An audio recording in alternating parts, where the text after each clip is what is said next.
Okay, here comes the tough part. Last week, the unscripted segment was about just whatever the hell bothered me, and that was for fun. Today, I'm not talking about fun.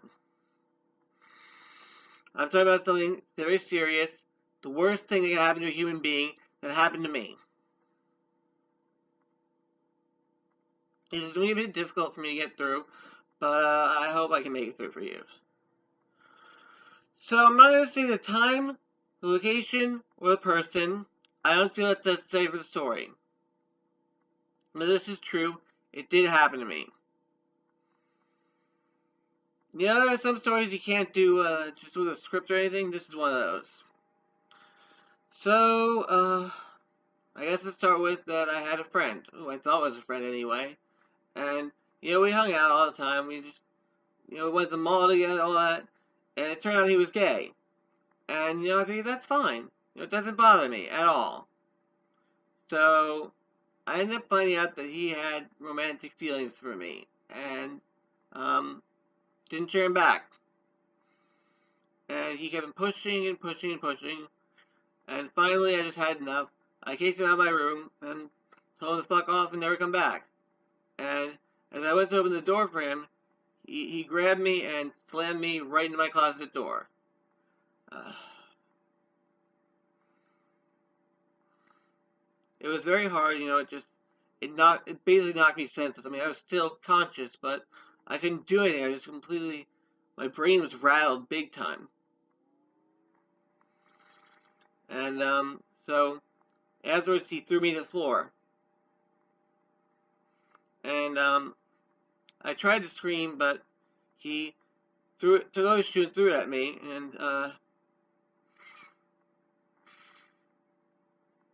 he pulled off his sock and stuffed it in my mouth so I couldn't talk or make any sounds.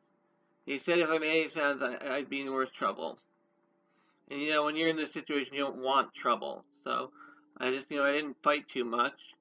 I was just completely dazed. I couldn't do anything. And so he decided to bind me. And to do that, he took off his belt. And he slammed it right into my face. And the scar right there, that's from it.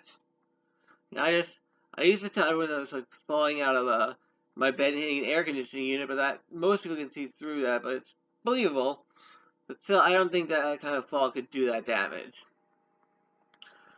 So he continued, and he drew his belt, like I said, and wrapped around my hands. And I tried fighting, but I couldn't, just couldn't. And so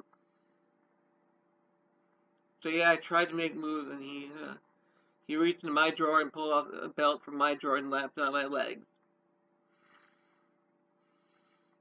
And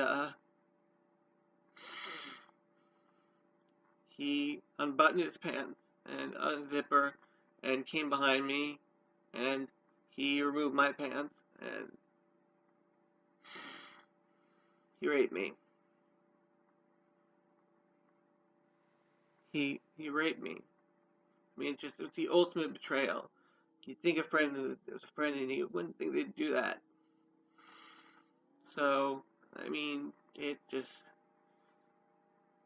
he really went deep. It hurt like hell. It really, really, I don't even like thinking about it. And, I don't think it was tiny either. It really felt deep. The penetration felt deep. And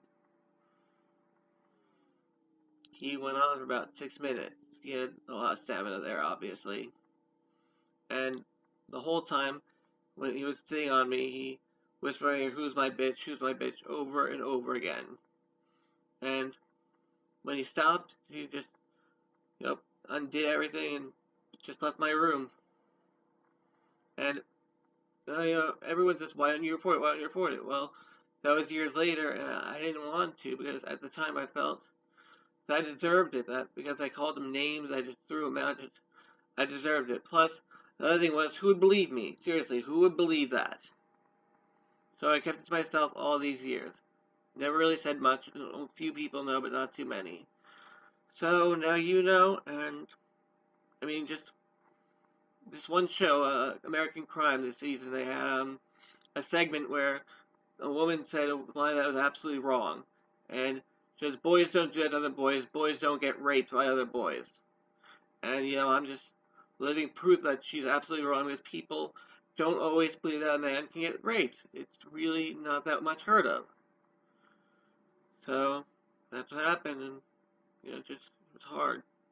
I don't know how I managed to get through all that, but I did all these years. But that night afterwards, I had gotten in the shower and I was bleeding really bad from my forehead, like an inch above my eye. Just so I just I turned the water as hot as it would go, and eventually I slumped down to the floor of the shower and just let the water run on me the whole night. And I scrubbed and scrubbed and scrubbed until my skin was raw. Just it wasn't. It just I felt unclean, like unclean, like I felt violated. I was like dirty. I was filth. And so that was it. So if you're gonna say that boys can't be raped by other boys, well, you look at living proof that that's not true.